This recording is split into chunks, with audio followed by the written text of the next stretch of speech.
يعني ايه سي في بالامريكان انجلش؟ او بمعنى تاني السي في ممكن يتقال عليها ايه بالامريكان انجلش؟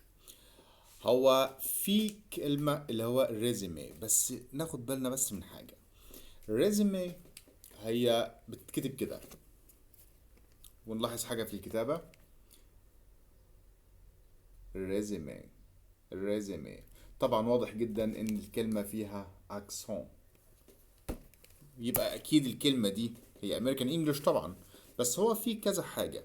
هي كلمة ريزيمي، هي هل هي بتساوي سي في بالانجلش؟ هي مش بالظبط. هي سي في بالامريكان انجلش هي ريزيمي، اوكي، دان.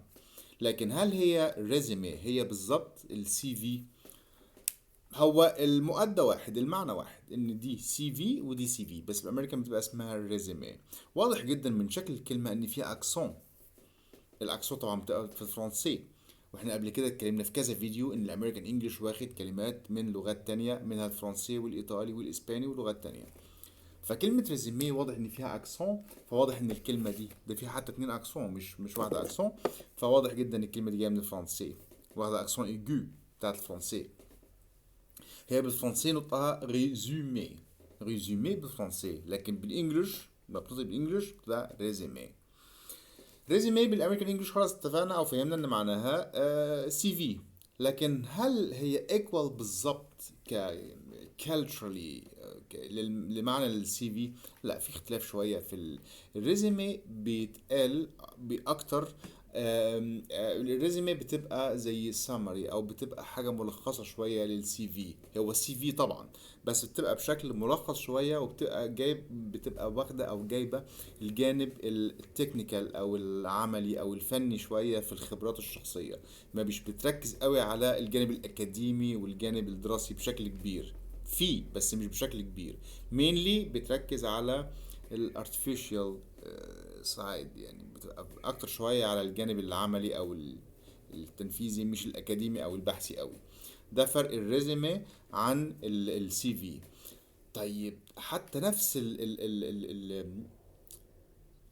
الفكره بتاعت الريزومي، انها بتبقى زي ملخص او بتبقى سامري للسي في اللي هي الكبيره، وهي مين اللي طبعا بتعتبر معناها سي في.